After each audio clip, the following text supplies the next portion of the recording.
get going because I'm going to get going. So there will be an opportunity to ask questions at the end. If you have questions, please try to save them to the end, unless if you see something on there that just seems, really questionable, go ahead and speak up. But, if you can, hold your questions to the end and we'll take all your questions. All right, this is what we have on the agenda tonight. We will try to keep this concise and let you get on with your evenings. All right. For those who don't know me, I'm Jake Wilson. For another 3 months, I'm the president of Somerville Youth Soccer. Thank you for volunteering to coach. We could not do this without you.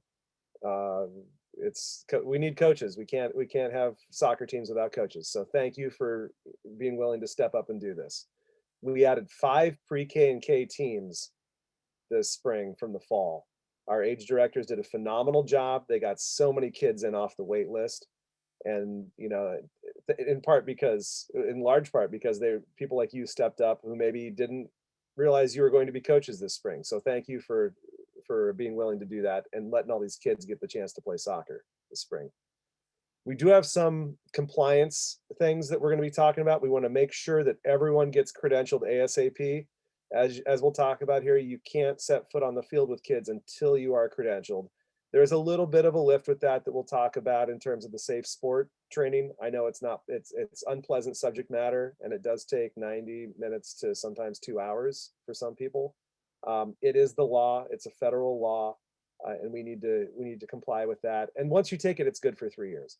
But yeah, please get credentialed ASAP. Your age directors will work with you on that, and then just make sure we're sticking to the COVID protocols. It feels like the light's at the end of the tunnel here, but this is not the time to take our eye off the ball. We had in the fall, 83,000 kids played soccer in Massachusetts with 0 known transmissions through youth soccer. Let's keep that number at 0. So yeah, you're all here because you're coaching with us. This is what we're going to talk about at the very start here. Credentialing and certification, what we were just discussing. Everyone must pass a CORI background check.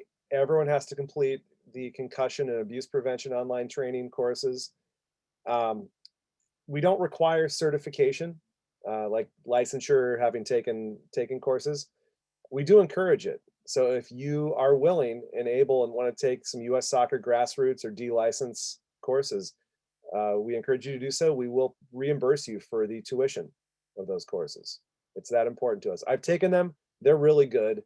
The people who run them are highly entertaining. They keep it worth your time. And yeah, in a nutshell, if you can, please do. If you have any questions about this, get in touch. I'm happy to put you in touch with people who can answer those questions for you. These are our current pre-K and K coaching needs. We're looking for more head coaches. That's basically what we're aiming for at this age. We want to have an assistant coach for every team too. So if you're a head coach and you don't have an assistant coach, we can help recruit a parent for the job. It doesn't matter at this age if they know soccer or not. Having a second person on hand to help just keep things flowing, to herd cats, as need be, is really important. So back to, so if you know anyone who might be convinced to coach, by all means, talk to us also. It is late, but we're not above adding a team if it turns out that it works out. So that's the current biggest constraint, is the number of coaches. So if someone were to, pop up on our radar, that could allow more kids to play soccer. So if you know anyone out there, please put them in touch. Gregory Jenks, are you on the call by chance? I am indeed. Would you want to talk just a little bit about the philosophy of our in-town program? For those who don't know, Gregory is our director of soccer. It's a very, very fun title, very impressive sounding title. He leads graciously took over a combination of our director of coach development, director of player development, which we call director of soccer. And Gregory, you want to say a few words about it? Sure, absolutely. Hi, everyone. Thanks so much for doing this. It means so much to the league and obviously to the kids, and particularly at this level, because this is really the lifeblood of our program. We get the kids in, they have a great time, they stick with the program, and it's really fantastic. So we love it, and we thank you for all that you're doing. Honestly, our philosophy is have fun. That's simple as that. This is get kids playing soccer, get them interested in soccer. It can be a lifelong pursuit. And that's sort of really, really important. So, there's obviously at this level, no pressure. We're not keeping scoring games. There's nothing like that.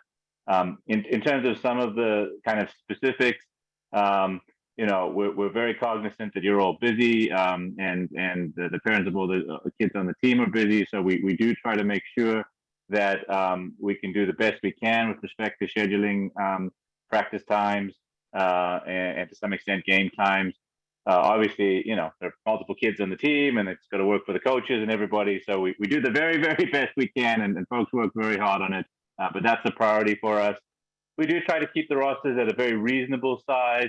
We want to make sure that, and you'll see it's sort of the next point, that the league-wide, every team from pre-K through grade 7 and 8 travel, every single kid in the league is guaranteed to play at least 50% of the available minutes in any given game, and that's really important to us.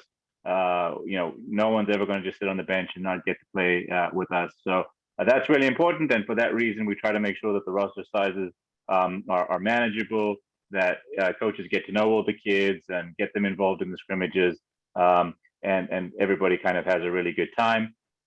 We do use Sports Engine, as I'm sure many of you know, and so that's, please make sure your families are signed up, and you can send messages over the chat function in Sports Engine, and that's a really, really good way to communicate with folks and let them know what's happening.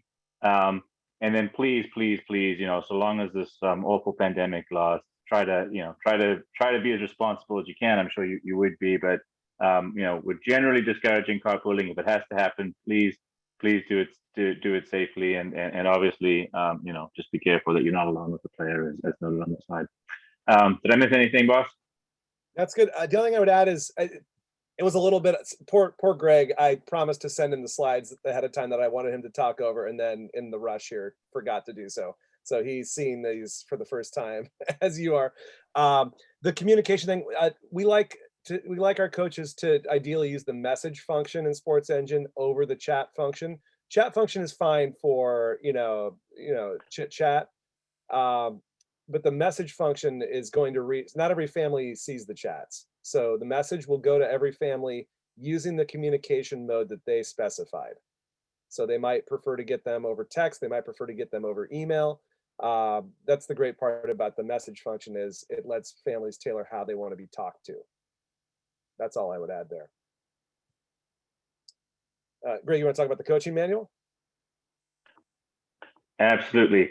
So, and it's I'm just a messenger. I can take no credit for the authorship. This was a very significant effort that Jake, and some of you may remember Coach Ellie, who was here as part of our Challenger program, and several other folks took part in, to really put together a resource that's hopefully going to be very meaningful and very helpful to you. It goes over our philosophy of the game. Again, there are lots of different ways to play football, and we try to approach our football with a very kind of positive, kind of attacking flavor, with good passing, good movement, all kinds of good things. So there's a little bit of a discussion on that in terms of coaching and playing philosophy. It will give you kind of some goals by age group, so that we're all just caretakers of these kids, and they move through age to age. And so for the coaches coaching the next age group up, their hope is that the kids will be at kind of a certain level. I don't mean a certain level of talent, but just that they will have been exposed to various things, and that's all explained in the manual, as you kind of see here. And then, very importantly, we do have a number of great drills and suggestions on how you might want to organize your sessions. Again, we do tend to use the play, practice, play model that's promoted by Mass Youth Soccer. And so you'll see some suggestions about kind of how to do that. But at this age, just have them run around, kick the ball, have a great time. That's really what we're after. Tell them to stop using their toe. That is it. I sort of joke, but like what we really want to see at this, if you see a kid using their toe, like we'd love to stamp that out at an early age. So many kids believe that that's how you kick a soccer ball is with their toe. You'd be surprised the kids that come up to the travel ages and still are using their toes.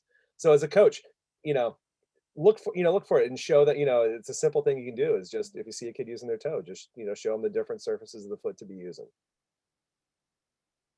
I've gone off on a tangent though. Our brains explode when we see like 8 and 9-year-olds still using their toe. This is a good age to eradicate that, definitely. But yes, it's a voluminous document that is up there. Greg, do you want to talk about this? Or you want me to talk about this one? Why don't you go ahead, Jake? All right. So this is a frequent one that we hear about. It phases out a little bit as you get to grades 3 and 4.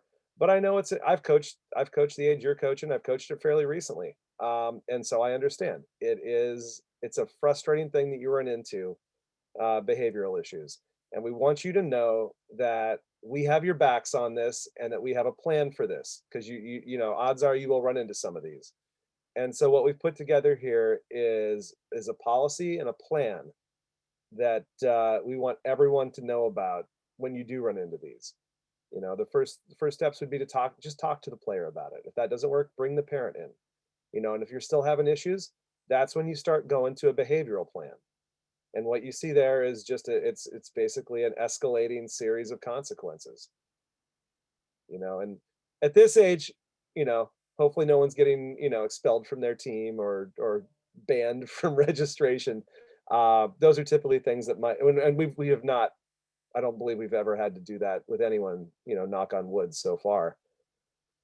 But this is what it should look like, right? And we are here. If you get frustrated, if you have behavioral issues, please engage with us. We're here to help, and we will mediate. If you don't have parent buy-in to this, we can make sure you have parent buy-in.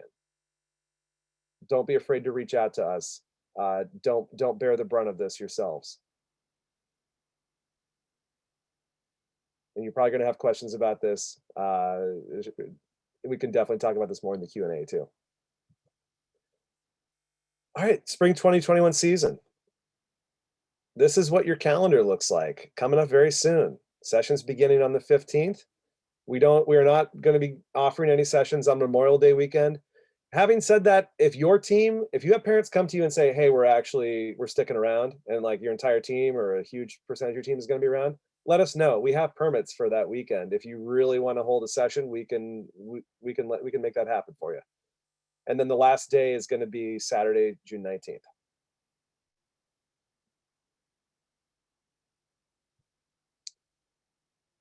All right, in terms of changes, it wasn't a huge thing at this age because you already were doing kick-ins, but the older ages switched from throw-ins to kick-ins in the fall, and that is no longer in effect. Really, the biggest shoulder-to-shoulder contact is allowed now. I don't know if that even that phrase might even go over the heads of most of our pre-K and K coaches who probably just, when two kids collide, probably just call the foul anyway. The big thing is just everyone wear a mask. Coaches, players, parents, spectators, whoever, wear a mask. Players, the same thing applies. Players can take their mask off and get a sip of water as long as they're physically distanced. If you see a player whose mask isn't on properly, the game should be paused until that situation is rectified. We just need to make sure, given it's pretty clear now, the virus has been a mystery to us for a long time. It's sort of been getting unraveled here, and it's pretty clear now that this is mostly an airborne thing, and that wearing masks is the answer here. So, masks. So as you know, if you didn't do toddler, if you didn't do pre-K and K in the fall, we're using a different format this year where instead of playing games on Saturdays, we are basically condensing everything into one 75-minute session where a team will train for the first part of that session and then do an intra-squad scrimmage at the end. So when it comes time to do the intra-squad scrimmage at the end, basically we want you to form two even sides. Do your best to form even teams. You'll know the kids eventually. You'll see who the kids are who you don't want to load up on one team, to keep the game fairly even, so one team isn't picking the ball out of the back of their net and kicking off repeatedly. Do a 4x4 game out of this. Those fields are pretty small, and do ideally the last 20-30 minutes of a session would be spent scrimmaging. And we really want you to teach the sweeper position at this age. It basically it morphs into the sweeper keeper position at grade 1 and 2, and it's a great way of teaching positions to players at a young age and responsibilities. Your sweeper, you want them hanging back behind the front three, and they learn. I've done this myself. I've seen it work. It's magic because the player playing sweeper learns that position, and then the other players grow to learn, oh, I'm playing an attacking position, right? So it works both for the sweeper and for the other players in terms of teaching the concept of positional responsibilities. But yeah, that's the fun part. It's what everyone looks forward to. I'm not gonna lie, as a coach, I look forward to the scrimmage at the end of training too. It's sort of it's the treat at the end. So Dominic Lakowitz he's wearing a lot of hats right now. He's our registrar, he's our risk management director, and he's our COVID safety officer. And we actually need to take some of that off his plate. So if you know anyone who you think would be a good COVID safety officer, please put them in touch with us. We'd love to lighten Dominic's load a little bit. He is underwater bandwidth wise. But these are our COVID protocols. So normally he would come on and talk right now, but I'm giving him the night off from this because he's been doing an incredible amount lately. So normally he would present this slide, so I'm going to fill in for him. Our COVID protocols are pretty simple. Wear a mask at all times. Keep physically distanced. Keep the players physically distanced. Stay home. If you're feeling any symptoms, don't share equipment. Use Sports Engine to RSVP. This is the key thing. We want families using Sports Engine, the RSVP functionality, so that's a record, and then use that as coaches to keep attendance. And that's our record for contact tracing purposes. God forbid if we have a potential exposure and need to see who was at a session, that's our record right there. So please, we're going to stress this with parents again this year. And as coaches, if you see parents are not using it, please remind them and let them know personally how important it is to you that they RSVP, just so you know how many to expect and that there's a head start on that record in Sports Engine. And then we need to make sure we identify a family COVID coordinator for every team. You as coaches are responsible for the on-field compliance. The family COVID coordinator is responsible for the off-field compliance. Are the spectators doing the right thing? It's not fair to task the coaches with that. It's hard enough to coach and keep an eye on how your players are doing with COVID compliance. We felt it was really unfair to ask our coaches to also look into the crowd, the spectators, and keep an eye on that. And that's why we've opted for this approach, that a non-coach should be the family COVID coordinator.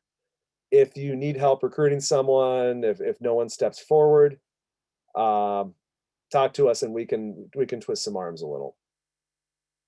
And then the last one, it's very sad. I know the team snack is a beloved part of at this age, but for COVID purposes, it definitely works better if we just say no food at the fields. So I know it's a bummer, but that's the direction we've gone with that one. And then you see at the bottom there, should you find out that some player on your team or a coach has tested positive for COVID, please immediately get in touch with us. Email covid@somervillesoccer.us, and Dominic and I will swing into action. It did happen in the fall where we had to go through some contact tracing. So as coaches, the big thing is if you can avoid staying 6 feet away from your players, you can then avoid any potential exposure. So that if you need any extra incentive to keep your distance from players, just remember that you'll be ruled out as a potential close contact if you do keep that 6 feet of distance. Okay, uniforms. Our uniform director, Sam, Sam Liedel is he's also underwater dealing with the late uniform crush with travel. So I've given him the night off as well. So I'll talk for him here. Hopefully everyone has already ordered their uniforms from Challenger. If we have families who asked for financial assistance, we provide the uniform as part of that. The first wave of the bulk order is in, and it should be distributed this week.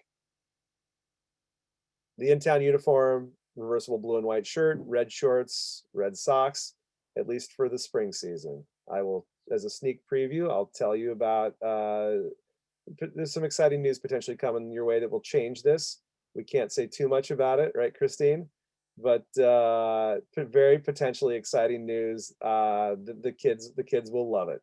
And that would be the end of the blue and white reversible shirt, and teams would get their color uniform basically for the fall. We are finalizing details of this. Hopefully we're able to make an announcement here in the next week to 2 weeks, but very, very exciting news that it will be transformational for our organization. So keep your eyes open for that. And if you pay attention to headlines about which international athletic apparel manufacturers are relocating to Somerville, you can probably guess. Fields. Mr. Ahouse, are you on here? Probably not. He might be on later ones. Dave is our fields director. It's pretty simple here. It's Triangle Field. That's the home field for pre-K and K.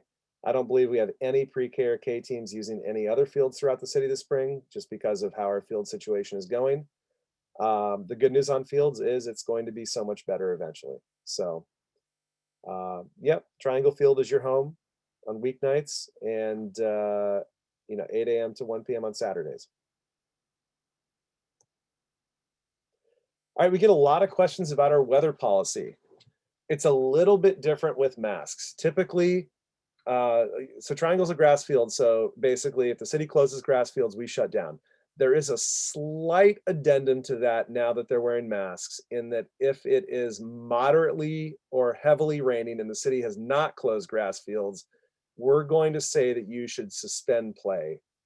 Just because before we thought about this back in the summer, we played through some moderate rain, my grade 4 girls team and the coaches and I did, and it was really hard to breathe in that saturated mask. There's a reason why they have you swap those out. And so we're saying anything more than a light rain, you should suspend play just because of the masks. Lightning, it's very simple. You see or hear lightning, shut it down. Take cover. Play can resume 30 minutes after the last visible lightning strike or audible thunder. And then you see there, hopefully we don't have any more wind chill concerns this year. As it gets later, we do keep an eye on the heat index. It's a little easier on grass. It's not as worrisome on grass as on turf, just because artificial surfaces are considerably hotter than grass, and we do keep an eye on the heat more on turf. But you all don't have to worry about that. So should there be a weather-related cancellation? This is the big thing here. Fields are open and training sessions are on unless you hear otherwise. Please do not email Dave Ahouse or me and ask, or don't even post in the chat, or if field, until you hear from us, assume fields are open, right? I can assure you, the second we hear from the city, we make sure to get word out. So if you ask us if fields are open, we're going to say, yeah, fields are open. We haven't heard anything. You will know, trust us, you will know if fields are closed. And we will go into Sports Engine and we will cancel your session for you. You don't have to worry about that. If we say fields are closed, please resist the urge to go delete the event in the calendar. That removes it without sending a notification to families. It's a very tricky thing in Sports Engine. They need to be marked as canceled and saved and then it sends out the notification. What we don't want is an event being deleted and and no one finding out, no one getting any notification of that. If you decide that, like, let's say you can't make a session, or It's just miserable out, and and like 80% of your families have said no. Please just email fields@somervillesoccer.us, and Dave will take care of that, of making sure that that's noted for you. All right. We are going to give you some assignments here if you haven't already done these things. Maybe you've already done these. Maybe you're ahead of the game. But these are your assignments coming out of this meeting. If you are not already credentialed, we need to make sure that you are credentialed before your season starts, before your first session. These are the components of that. The actual registration process with Mass Youth Soccer is very quick. The Corey background check is very quick. Slight lift with the concussion training, and then the big one is the safe sport. You once you've done that and you're all credentialed, then the other thing is just make sure you're registered with us in Sports Engine. You need to do both. We can't assign you as a coach in Sports Engine unless you're registered with us. So please do both parts of this. This is very important. Our risk management director, Dominic, will be harassing you via email until you've satisfied both of these requirements. So please, if you haven't already done so, please get on this, I would say tonight, and try to make sure you've done all that stuff by, um, you know, let's be ambitious, say tomorrow or Tuesday at the latest. The Corey background check can take a couple of days to come back, especially during peak times. So please don't think that you can do this like an hour before heading over to the field for the first session. It needs some time for the things to clear. So yeah, the links are at to those two things are on the website. If you click on the coaches or coaching tab, I can't remember what we titled it, but click on that button and you'll get all those links. You're probably wondering about equipment. We have a wonderful equipment director, Marco Vieira. He's done this for a long time. You can text him at that number there. If you need it, I would write that down. If you need it, we'll send it. We can, Christine and Matt can circulate it to you all also. But Marco has today and tomorrow off, and he's from work. And it's rare that Marco has a day off from work. So let's please make sure that we contact him, ideally tonight.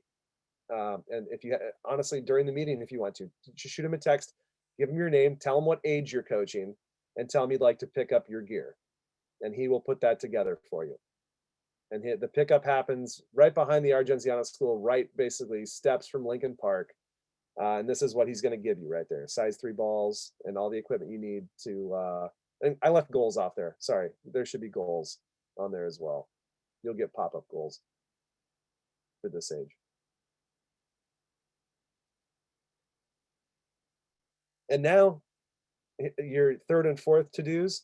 If you haven't done so, please pick up your COVID sanitation kit from Dominic Lakowitz's house. It's a 23 Sergeant Ave over here in Winter Hill. Inside there, you'll find sanitizer spray, wipes, disposable masks. If you run out of those, let him know. He'll get you more of them.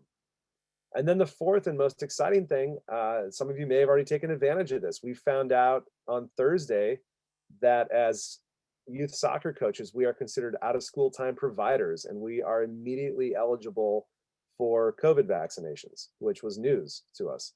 So yeah, a parent forwarded us something from the city on that, and we jumped on it. And I'm going to guess 50 or more coaches of ours went and got their first vaccine shot on Friday, which was awesome.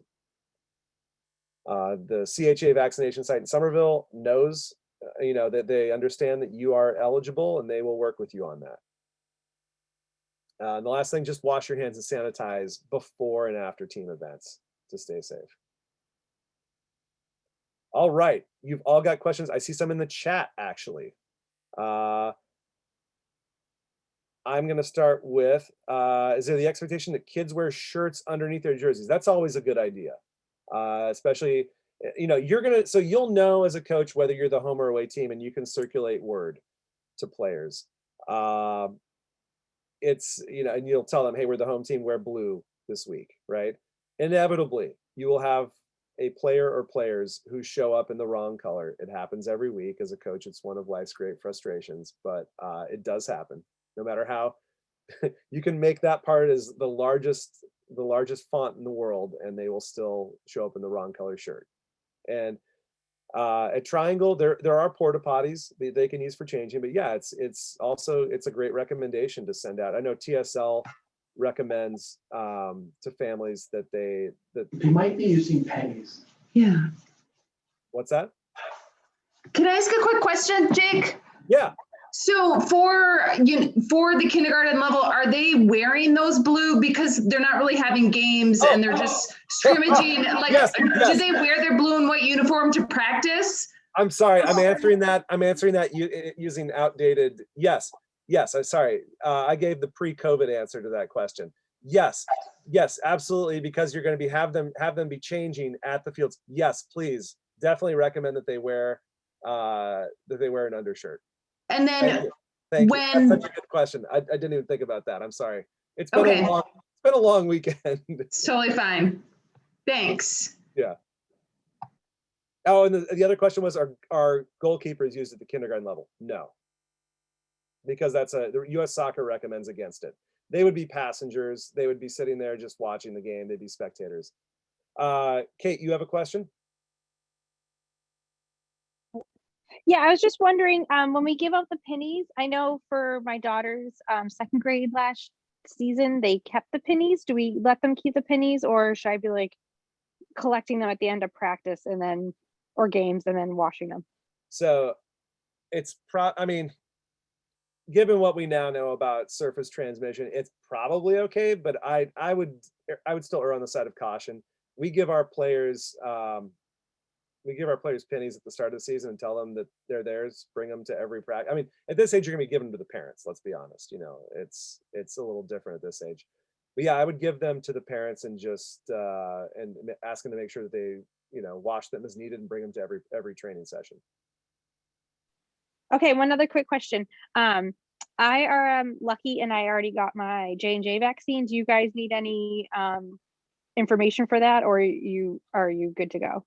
Yeah, no, we're not going to collect that info on people.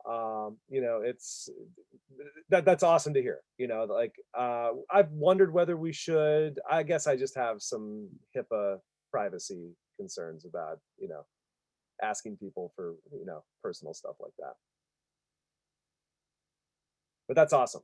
We love hearing that people are vaccinated. We, greatly encourage everyone to go get that shot or shots. Let's see. Nets. Someone asked, Cap, you asked about, yes, you should get 2 goals. If you only got 1, you got shorted. I will speak to our equipment director. Okay, no problem. Thank you. Ben, I see you're asking first communication to team. I would do a message through the Sports Engine app. So not everyone has email. You won't even know the email addresses of your team. I would use the message function, which basically it's gonna send, for 9 cases out of 10, it's gonna send out an email to the families anyway. And yeah, I know this age is a little tricky with food. Kids do get snacky. It's this thing where we know eating and exercise, even for younger ages, don't mix, and as coaches, it definitely, you lose kids to snacks on the sideline. So, but I also know we don't want to be hardliners about that. We would discourage food I would say we should ban any sharing of food and discourage food at fields. That's what I would say. But yeah, they're young enough that I'm not too far removed from this age where I remember what my kids were like if they got hangry. So. I have a question about the vaccinations, the opportunity. I saw an email on Wednesday about signing up for a Thursday, Friday slot. So based on what you just said, does that mean we can just call up CHA and tell them we're with Somerville Youth Soccer and get an appointment? Yeah, so I couldn't tell. I'm hoping that's not a one-time only thing. But I would expect people definitely called up and they seem to be fairly responsive to questions about that. I would, and if we have bandwidth, we'll try to check in for our coaches as well. And yeah, I just totally missed it. Yeah, I missed it. I was away and missed it as well. So yeah, it's okay. I have my appointment scheduled for the 19th. So Good. in the surreal world of getting a COVID vaccine in a Stop and Shop in Provincetown. Nice. Weird times. But yeah, I'd love to see if we can, find out about how to make another opportunity happen there for those who weren't able to jump in on that it was really short notice. I think we sent that out Thursday morning maybe. So, and I think the deadline was like Thursday at 3 p.m. So there was only a few hours notice. So we'd love to do that again. Any other questions? Did I miss anything in the chat? Let's see. Practices the week of spring break. Yeah, we typically do. We've always done those. If then again, if everyone's away, it's up to each team. It's up to the team and the coach. If people are away, I mean, obviously, it's not like your kid gets cut from the team if they aren't at practice. If you need to go away, you need to go away, right? You'd be missing out on on a team event, and that's okay.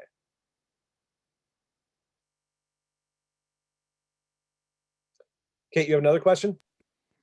Sorry. This is so I usually do toddler soccer. So this is my first time doing like a team and like scrimmages. Yeah. So is there a good resource that I could find info just so I can be a little more useful to the kids? Yeah, in terms, so I would encourage you to look. So I know we say coaching manual, and you're like, great, some long, dry thing. There's actually, it's really sort of geared at this age. Okay, good. Really is, yeah. I'm not just like pawning you off on and telling you to read the manual. It should, if we've done our job right, it should be relevant to you at this age. This is sort of the sweet spot for that, like between age 6 and age like pre-K through grade 2 is where that's the bulk of the material, and there is aimed at those ages. Okay, perfect. Thank you. Yep. Any other questions?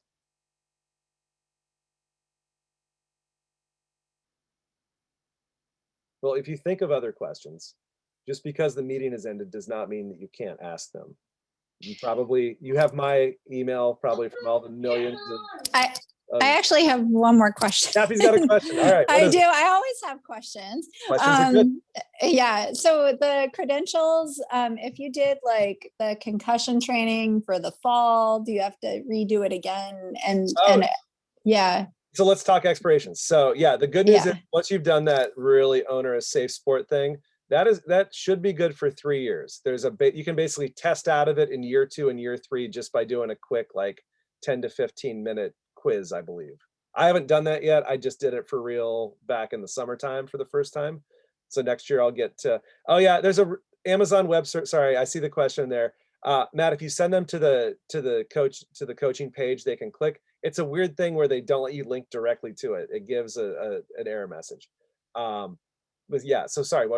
Concussion typically I think is good for I think it's good for 2 or 3 years, maybe it's 2 years now. So you shouldn't have to retake that, I believe. And Corey, you have to do every year. Registration with, I know, sorry, Matt. I've given that link out and then got the same stuff too. Matt tried sharing the direct link to the coaching manual, and it's this annoying bug where you can't surf in straight to it.